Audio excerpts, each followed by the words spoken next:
नमस्कार दोस्तों, आप देख रहे हैं आपका अपना पसंदीदा YouTube channel India news alert. दोस्तों, इस एपिसोड में हम आपके लिए लेकर आए हैं उत्तर प्रदेश राज्य विद्युत उत्पादन निगम लिमिटेड द्वारा जो वैकेंसीज यानी कि जो भर्तियां निकाली गई हैं उनके बारे में कुछ इन्फॉर्मेशन लेके आए हैं। कौन कौन सी वैकेंसीज हैं, यानी कि किन पदों के लिए वैकेंसीज हैं और इनकी एलिजिबिलिटी क्या है, जैसे educational qualification, age limit and exam pattern क्या है, एग्ज़ाम फीस क्या है, इन सब के बारे में हम इस वीडियो में बात करेंगे।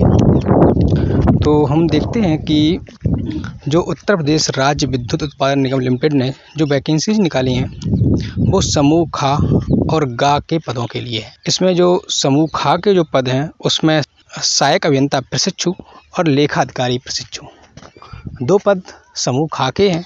जबकि गा के पदों की बात करें तो गा में सहायक समीक्षा अधिकारी, स्टाफ नर्स, फार्मासिस्ट और टेक्नीशियन ग्रेड द्वितीय, ये पद हैं समूह गा के।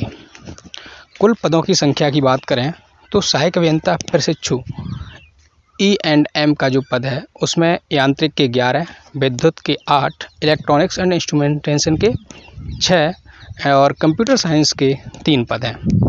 और सहायक अभियंता प्रशिक्षु जानपद की बात करें तो इसके कुल पदों की संख्या 13 है। और लेखा अधिकारी प्रशिक्षु की बात करें तो इसमें कुल 4 पद हैं। इसके बाद सहायक समीक्षा अधिकारी, इसके टोटल 10 पद हैं। और स्टाफ नर्स के 18 पद, फार्मासिस्ट के 17 पद और टेक्नीशियन ग्रेड 2 जिसमें फिटर के 78, इलेक्ट्रीशियन के 139 एंड इंस्ट्रूमेंट के 46 पद हैं। वेतनमान यानी कि सैलरी की बात करें तो सैलरी इस टेबल में दी गई है। पोस्ट वाइज सैलरी दी गई है कि सहायक अभियंता पद कोड 1 2 3 4 और लेवल 10 लेवल की सैलरी मिलेगी सहायक अभियंता को। जो प्रारंभिक वेतन होगा 56,100 से 1,70,500। इसी तरीके से लेखाधिकारी, सहायक समीक्षा अधिकारी, स्टाफ नर्स आदि का वेतन भी इस टेबल में दिया गया है। शैक्षिक योग्यताओं की बात करें तो असिस्टेंट इंजीनियर के लिए बीटेक यानी कि इंजीनियरिंग में डिग्री होनी चाहिए। जिस ब्रांच की पोस्ट है, जैसे अगर मैकेनिकल की है तो आपको डिग्री मैकेनिकल में होनी चाहिए। डिग्री अगर आपकी इलेक्ट्रिकल पोस्ट के लिए अप्लाई करना चाह रहे हैं तो आपकी जो डिग्री है वो इलेक्ट्रिकल में होनी चाहिए। ठीक है, इलेक्ट्रिकल और उससे रिलेटेड जो ब्रांच जैसे electrical and electronics, electrical instrumentation, जो रिलेटेड ब्रांच हैं जो इस टेबल में दी गई हैं, आप जो देख रहे हैं इसी से संबंधित होनी चाहिए।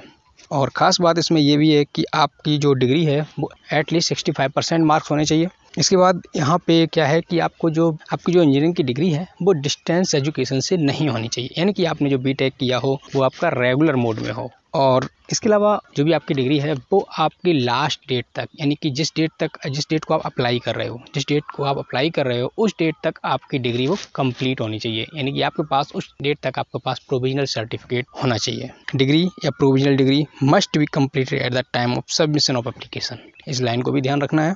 इसके बाद असिस्टेंट इंजीनियर ट्रेनिंग यानी कि सिविल पोस्ट के लिए आपको सिविल इंजीनियरिंग में डिग्री होनी चाहिए।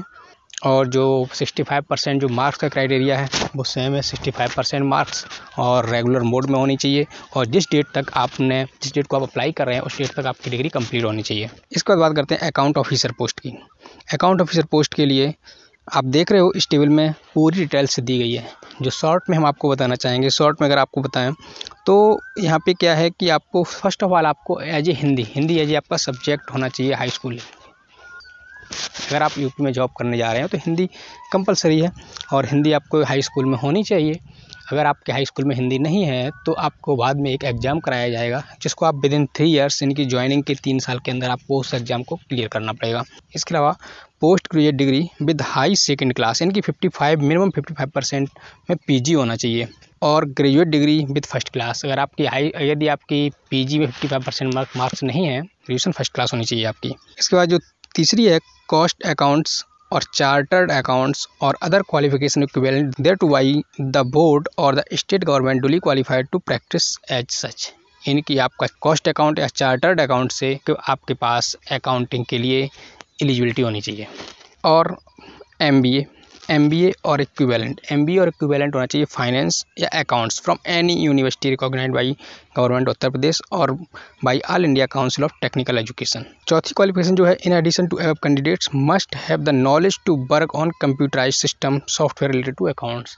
यानी कि जो ऊपर जो 3 क्वालिफिकेशन दी हैं उसके साथ साथ एक चौथी क्वालिफिकेशन होनी चाहिए कि आपको कंप्यूटर पे अकाउंट से रिलेटेड सॉफ्टवेयर पे काम करने की नॉलेज होनी चाहिए। जो प्रेफरेंशियल क्वालिफिकेशन है, experience of working on the finance accounts audit branch of A private public sector undertaking with an annual turnover of at least 20 crore, preferably a public utility undertaking. तो इसका मतलब ये है कि जो भी कोई प्राइवेट या पब्लिक सेक्टर कोई फर्म हो जिसका एनुअल टर्नओवर 20 करोड़ से ज़्यादा हो, ठीक है, यानी कि कम से कम 20 करोड़ उसका एनुअल टर्नओवर होना चाहिए, ऐसी फर्म में आपका एक्सपीरियंस हो, काम करने का अनुभव हो। और सेम चीज़ है कि जैसे आपकी जो डिग्री है वो उस जिस डेट को अप्लाई कर रहे हैं उस डेट तक आपकी कंप्लीट होनी चाहिए, और डिग्री जो है आपकी रेगुलर मोड में होनी चाहिए। इसके अलावा स्टाफ नर्स की बात करें तो स्टाफ नर्स के लिए आपके पास उत्तर प्रदेश नर्सिंग काउंसिल द्वारा मान्यता प्राप्त नर्सिंग एवं मिडवाइफरी में डिप्लोमा होना चाहिए, यानी कि आपकी GNM होनी चाहिए। और इसके अलावा जो फार्मासिस्ट के लिए है, फार्मासिस्ट का डिप्लोमा इन फार्मेसी होना चाहिए, जो उत्तर प्रदेश शासन द्वारा मान्यता प्राप्त संस्थान से हो और उत्तर प्रदेश फार्मेसी काउंसिल में पंजीकृत हो। इसके बाद जो टेक्नीशियन ग्रेड 2 की जो पद है, हाई स्कूल विज्ञान और गणित के साथ इसके साथ साथ ITI होनी चाहिए आपकी, इंस्ट्रूमेंट फिटर या इलेक्ट्रीशियन, जिस पद के लिए आप अप्लाई कर रहे हो उसी ब्रांच में आपकी ITI होनी चाहिए। साथ ही साथ डॉयक का CCC कोर्स, जो अब नीलिट के नाम से जाना जाता है, नीलिट CCC कोर्स भी होना चाहिए कंप्लीट आपका। और वही चीज़ें सेम है कि आपकी जो एजुकेशन हो वो डिस्टेंस एजुकेशन से ना हो, और जिस डेट को आप अप्लाई कर रहे हो उस डेट तक आपकी एजुकेशन कंप्लीट होनी चाहिए। अब एज लिमिट की बात करें तो एज की जो गणना की जाएगी वो 1/1/2020 से की जाएगी। अगर आप सहायक अभियंता पद के लिए अप्लाई करने जा रहे हो तो उसके लिए 21 से 40 वर्ष एज होनी चाहिए, लेखा अधिकारी पद के लिए 21 से 40 वर्ष, और सहायक समीक्षा अधिकारी के लिए 21 से 40 वर्ष, स्टाफ नर्स, फार्मासिस्ट और टेक्नीशियन ग्रेड के लिए 18 से 40 वर्ष की एज होनी चाहिए। एज लिमिट की बात करें, एज में छूट की बात करें तो जो छूट अनुमन्य होगी वो आरक्षित श्रेणी के अभ्यर्थियों को आयु में केवल एक ही छूट जो अधिक लाभकारी होगी अनुमन्य होगी, यानी कि आप आयु में छूट एक ही ले सकते हो। जैसे अगर आपने छूट अपनी किसी कैटेगरी में, जैसे मान लो आपने छूट ले ली OBC में, ठीक है, तो आपको OBC की छूट मिल जाएगी। अगर आप चाहे तो OBC और भूतपूर्व सैनिक दोनों की छूट मिले तो दोनों की छूट नहीं मिलेगी, क्योंकि जो आपकी अधिकतम छूट होगी वो मिल जाएगी। इसके बाद आवेदन शुल्क की बात करें तो SC ST कैटेगरी के अभ्यर्थियों के लिए 700 रुपये फीस, और अन्य श्रेणी के जो अभ्यर्थी हैं उनके लिए 1000 रुपये फीस होगी।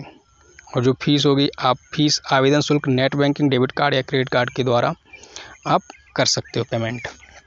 और जो आप पेमेंट करोगे, आप फॉर्म सबमिट करने के, फॉर्म जैसे आपने भर दिया, फॉर्म भरने के 24 घंटे बाद पेमेंट करने की लिंक एक्टिवेट होगी।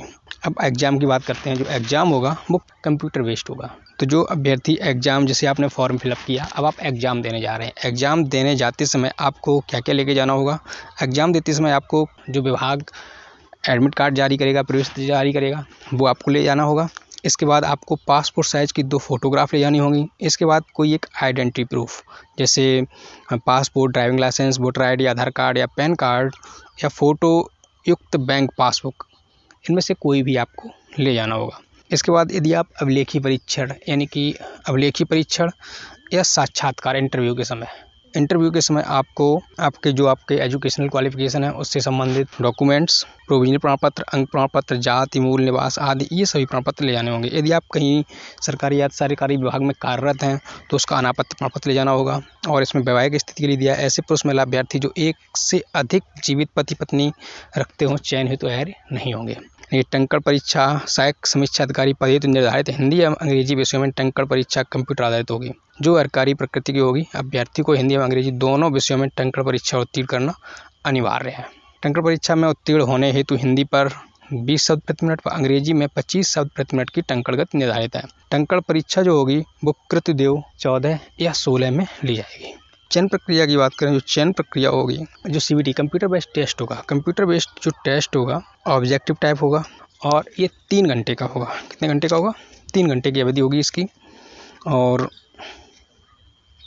जिसमें कंप्यूटर बेस्ड टेस्ट में अगर आप अनुसूचित जाति और अनुसूचित जनजाति के हैं तो उसके लिए आपको 28% मिनिमम मार्क्स लाने होंगे और अन्य श्रेणी के अभ्यर्थियों को मिनिमम 33% मार्क्स प्राप्त करना अनिवार्य होगा। अब बात करें असिस्टेंट इंजीनियर का जो एग्जाम होगा उसमें 150 ऑब्जेक्टिव टाइप क्वेश्चंस होंगे और जो क्वेश्चंस होंगे वो syllabus of degree and relevant branch, यानी कि जो क्वेश्चंस होंगे वो आपने जो डिग्री अचीव की है जिस ब्रांच से, उसी ब्रांच से रिलेटेड क्वेश्चंस होंगे। और पार्ट 2 होगा पेपर का, उसमें 50 ऑब्जेक्ट टाइप क्वेश्चंस होंगे जिसमें जनरल हिंदी, जनरल नॉलेज और रीजनिंग से संबंधित क्वेश्चंस पूछे जाएंगे।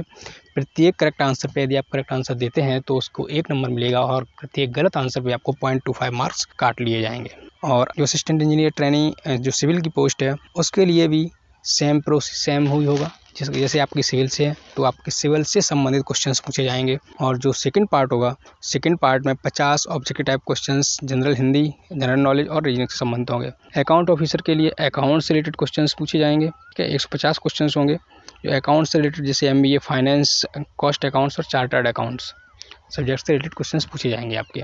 पार्ट 2 होगा, पार्ट 2 ये भी होगा, 50 ऑब्जेक्टिव टाइप क्वेश्चंस होंगे, वो जनरल हिंदी, जनरल नॉलेज और रीजनिंग से संबंधित होंगे, सेम है। और असिस्टेंट रिव्यू ऑफिसर की बात करें तो पार्ट 1 होगा, 100 ऑब्जेक्टिव टाइप क्वेश्चंस होंगे, ह्यूमन रिसोर्स HR नॉलेज से संबंधित होंगे। और जो पार्ट 2 होगा उसमें 25 क्वेश्चंस होंगे जनरल नॉलेज के, 25 होंगे जनरल इंग्लिश के। और for every correct answers assistant review officers में एग्जाम में आपको एवरी करेक्ट आंसर के लिए 2 मार्क्स मिलेंगे और 0.50 मार्क्स डिडक्ट किए जाएंगे प्रत्येक गलत आंसर के लिए।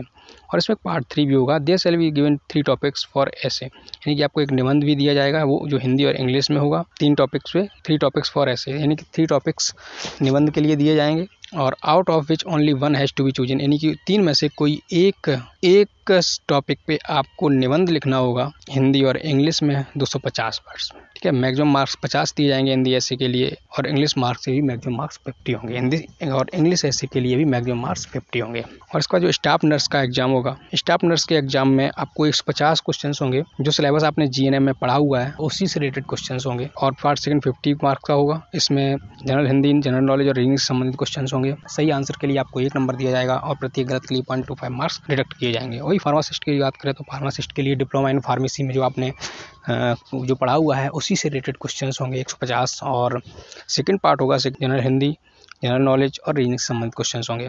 टेक्नीशियन ग्रेड 2 की बात करें तो इसमें 150 क्वेश्चंस होंगे, जो आपने ITI में जो आपने सब्जेक्ट पढ़े हुए हैं उन्हीं से रिलेटेड क्वेश्चंस होंगे। और जो पार्ट 2 होगा उसमें 50 ऑब्जेक्टिव टाइप क्वेश्चंस होंगे, जनरल हिंदी, जनरल नॉलेज और रीजनिंग से संबंधित। इस तरीके से ये आपका जो सिलेबस है, सिलेबस कंप्लीट होता है, आपको बता दिया गया है कि आपको किस तरीके से तैयारी करनी है। तो अब आपको आवेदन करने के लिए आप ऑनलाइन आवेदन कर सकते हैं। ऑनलाइन आवेदन के लिए हमने लिंक नीचे दी गई है, आप लास्ट डेट से पहले आवेदन कर दें। दोस्तों, उम्मीद है आपको यह जानकारी पसंद आई होगी। यदि आप ऐसे ही हमसे जुड़े रहना चाहते हैं तो उसके लिए इस चैनल को सब्सक्राइब कर लीजिए और साथ ही साथ बेल आइकन दबाना मत भूलिए, क्योंकि जैसे ही हम कोई नया वीडियो अपलोड करेंगे उसी के माध्यम से आपके पास सूचना पहुंच जाएगी।